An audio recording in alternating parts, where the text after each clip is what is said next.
मुग्धा और उसकी सास के बीच पूरा समय सास के किसी न किसी काम को लेकर मतभेद चलते ही रहते हैं। बहू, ओ बहू, जरा चाय बना दे। मुग्धा चाय लेकर आती है। ये लीजिए, और कुछ चाहिए? अरे नहीं, बस चाय पीने का मन था। जाओ, तुम दूसरा काम करो। कि थोड़ी देर बाद सास दोबारा मुग्धा को आवाज लगाती है। अरे बहू रे, आओ बहू, जरा हलवा तो बना दे, मीठा खाने को मन हो रहा है। इसी तरह मुग्धा की सास पूरा समय कोई ना कोई काम बताकर उसे रसोई से बाहर तक निकलने नहीं देती। कभी चाय, कभी हलवा, कभी पानी तो कभी दूध, हर समय खाने को चाहिए और उसके लिए अपने हाथ पैर बिल्कुल नहीं हिलाने। परेशान किया हुआ है इन्होंने। सास की जबरदस्ती परेशान करने की आदतों से दुखी मुग्धा एक शाम सचिन के साथ अपने कमरे में बैठी हुई बात कर रही होती है। सुनो जी, मम्मी जी की ये जानबूझकर मुझे परेशान करने की फरमाइशों से मैं बहुत फ्रस्ट्रेट हो चुकी हूँ। पूरे दिन में एक सेकंड का आराम नहीं मिलता। रसोई से बाहर कदम रखती नहीं कि बहू ये बना दे, बहू रे वो बना दे। अरे इनकी फरमाइशें चलती ही रहती है।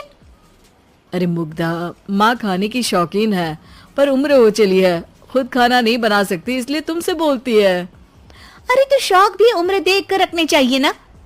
समझ में नहीं आता, हर समय फेविकॉल का जोड़ लगाए सोफे से चिपकी बैठी रहती है। इतना सब डाइजेस्ट कैसे हो जाता है उन्हें? अरे तुम मेरी माँ से इतनी नफरत कैसे कर सकती हो? मैं उसे नफरत नहीं करती जी, बस परेशान हूँ।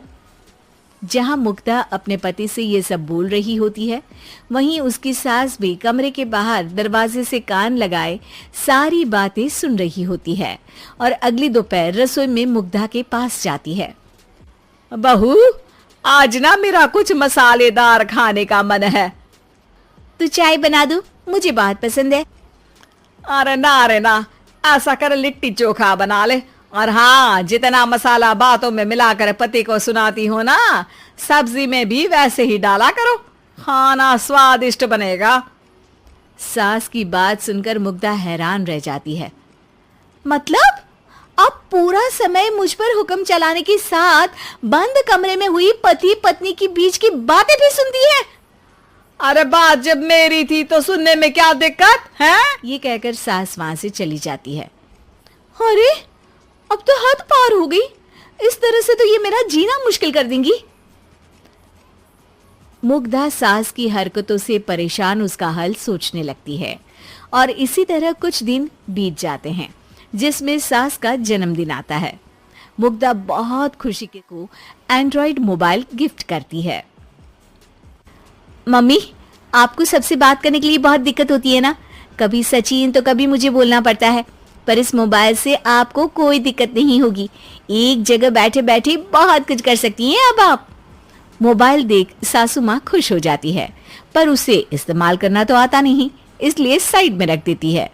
जिसे देख मुग्धा घर का सारा काम छोड़ मोबाइल सेट कर सास को इस्तेमाल करना सिखाने लगती है, जिसके बाद अब सास पूरा समय मोबाइल में ही लगी रहती है।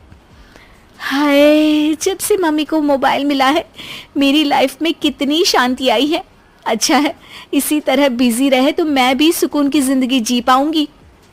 अब मुग्धा जब मन करे काम करना, जैसा चाहे वैसा खाना बनाकर खाना, पूरा समय रिलैक्स और खुश रहने लगती है। क्या बात है, आजकल तुम बहुत चहक रही हो। अरे मम्मी जी से छुटकारा जो मिला है, अब ना फरमाइशें ना छुप छुप कर बातें सुनना। अच्छा, तो मोबाइल गिफ्ट करने की ये स्कीम थी। इसी तरह दिन बीतते हैं और अब मोबाइल पर लगी सास फरमाइशों की जगह सवालों के लिए बहू को आवाजें लगाना शुरू कर देती है। अरे बहू सुन तो, देख जरा किसी का फोन क्यों नहीं मिल रहा? रिचार्ज खत्म हो गया है, पर अभी 4 दिन पहले ही तो मैंने किया था, इतनी जल्दी कैसे खत्म हो गया? अरे मैंने कल तेरी कनाडा वाली मौसी सास से 3 घंटे बात की थी ना। क्या? इतना महंगा तो मोबाइल भी नहीं आया जितना महंगा इसका रिचार्ज पड़ रहा है। इसके बाद तो जैसे मुग्धा के दिन के 24 घंटे में से 20 घंटे सास के पास उनके मोबाइल रिलेटेड प्रॉब्लम सॉल्व करने की ड्यूटी ही बन जाती है। अरे मुग्धा, ये मोबाइल में अचानक तेरी मौसी सास की शक्ल क्यों दिखने लगी? और ये तो हिल भी रही है। मम्मी, ये गूगल डुओ का वीडियो कॉल है। इसमें आप बात करने के साथ एक दूसरे की शक्ल भी देख सकती हो। अच्छा, ये तूने मुझे पहले क्यों नहीं बताया? अब बताने के लिए पहले नहीं बताया। इसी बीच सचिन भी वहां आ जाता है और सास अपनी वीडियो कॉल में बिजी हो जाती है। क्यों, सास बहू में क्या गपशप चल रही है? इसे गपशप नहीं, दिमाग का दही होना बोलते हैं। पर तुम तो मम्मी को मोबाइल देकर बहुत खुश थी, फिर क्या हुआ? हाँ, उसका सुकून भी कुछ ही दिन मिला। अब घर के टंटे खत्म हुए तो मोबाइल की टिंग टिंग शुरू हो गई। देखो भाई, कुछ पाने के लिए कुछ खोना तो पड़ता है। आखिर तुमने मोबाइल अपने फायदे के लिए ही तो दिया है, तो फिर सवालों के जवाब भी देने पड़ेंगे, क्योंकि जब तक उनके हाथ में ये फुंथरू रहेगा, तुम्हारी लाइफ में प्राइवेसी और सुकून रहेंगे। कहने का मतलब है अगर इससे प्यार बढ़े तो दाग अच्छे हैं। अरे मुझे पहले दिन से ही पता है मोबाइल किस मकसद से दिया गया है। भूलो मत, इससे पहले मैं बातें ही सुनती थी। सास की ये बात सुनकर मुग्धा शॉक में और सचिन हंसता रह जाता है।